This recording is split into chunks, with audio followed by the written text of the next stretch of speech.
fosse o Senhor que esteve ao nosso lado, Israel que o diga.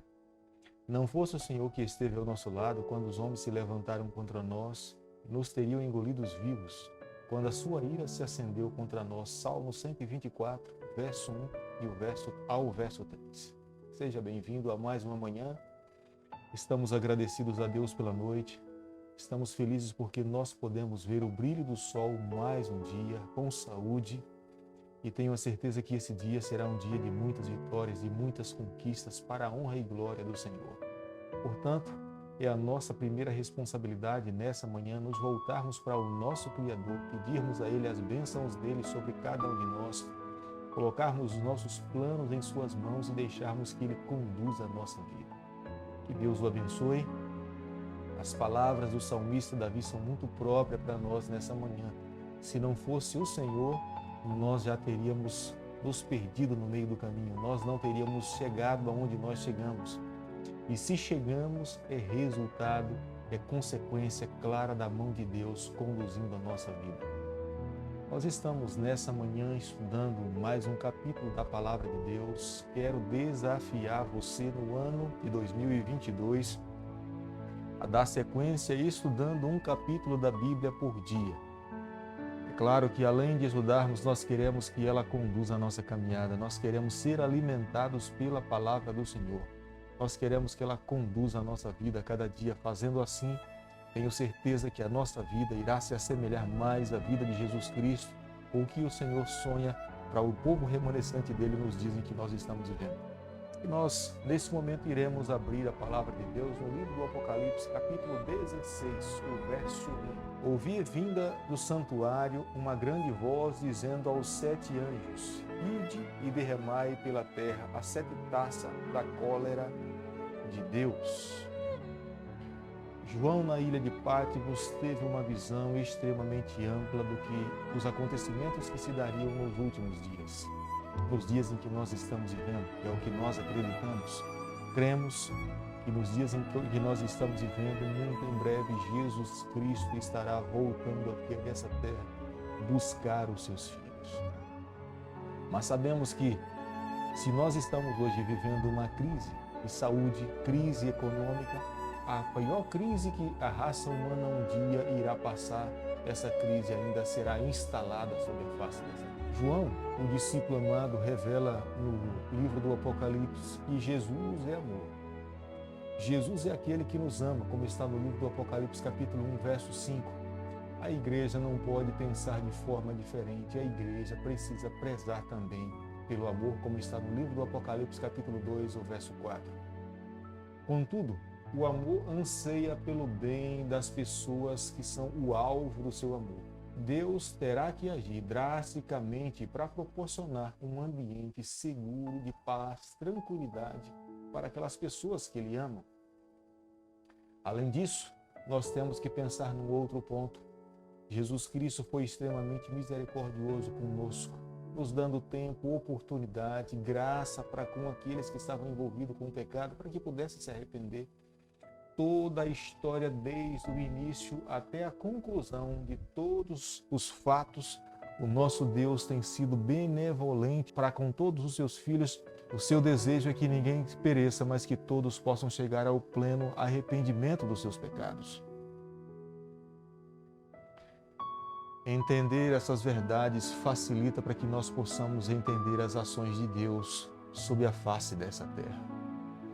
São muitas as cogitações, as linhas de pensamento a respeito da literalidade do que nós iremos estudar no capítulo 16, logo agora pela manhã, ou se iria simbólico, literal ou simbólico.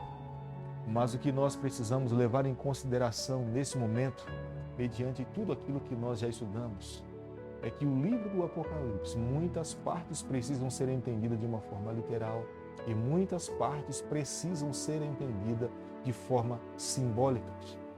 Nós não podemos romantizar o que de fato está descrito na Palavra de Deus, em especial no capítulo 16. Semelhante ao que aconteceu lá no Egito, irá acontecer nos dias em que nós estamos vivendo, como está prescrito no livro de Êxodo, capítulo 7, ao verso 12. São 7 flagelos mundiais ou locais. Eu volto a falar para você, não podemos afirmar. Mas, sob a ótica humana, a universalidade das pragas destruiria o planeta em poucos dias. A referência à 5ª praga e à 6ª praga sobre o trono da besta, no verso 10, e sobre o grande rio Eufrates, no verso 12, pode ser indício de que os flagelos não serão todos universais, mas em alguns lugares específicos.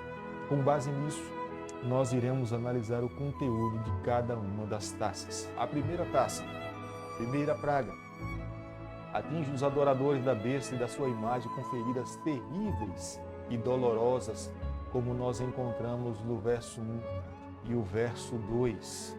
A segunda praga atinge os mares, os seres marítimos, transformando-se em sangue, como está no verso 3.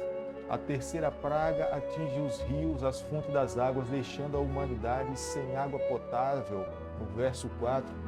A quarta praga atinge o sol, o qual causará insolação terríveis nos revoltosos pecadores, como está no verso 8 ao verso 9.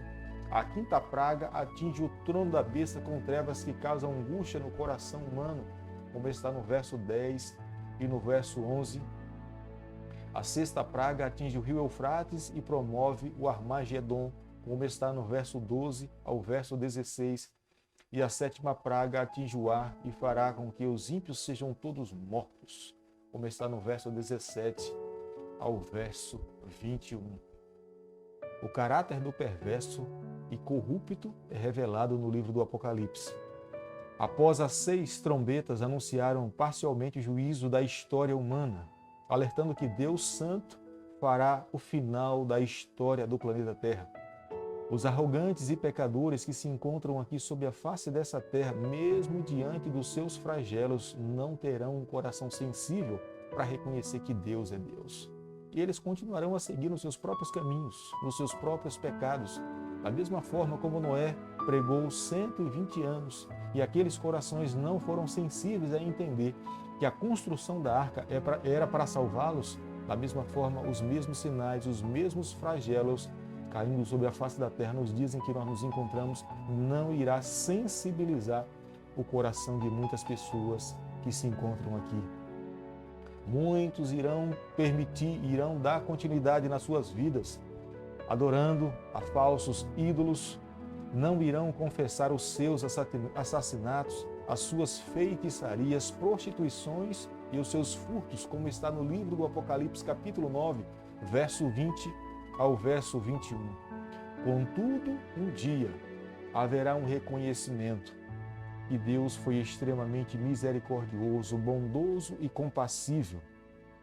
Deus, através da sua graça, levantou um povo para que esse povo pudesse viver as verdades e ser um testemunho vivo para aqueles que ainda não conhecem a Jesus Cristo, como está no livro do Apocalipse, capítulo 10, o verso 1 ao verso 11 e o verso 14.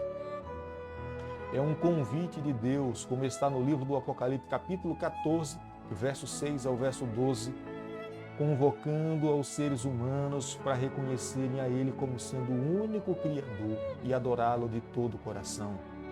Alguns irão aceitar, se entregando a Cristo, enquanto outros irão decidir permanecer nos seus pecados. Blasfemarão e jamais reconhecerão os seus próprios erros, como está no capítulo 16, verso 8, verso 11 e o verso 21.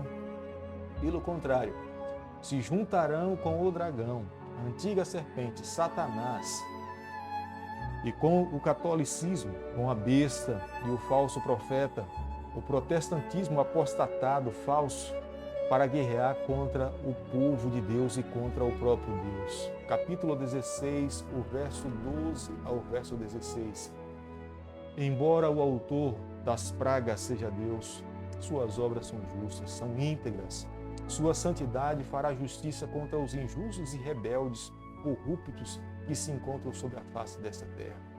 Em meio a todo esse sofrimento e caos, há uma promessa, há uma bem-aventurança para todos aqueles que confiam e que andam ao lado do Senhor. Capítulo 16, o verso 15. Eis que venho como vem o ladrão. Bem-aventurado aquele que vigia e guarda as suas vestes, para que não ande nu e não se veja a sua vergonha.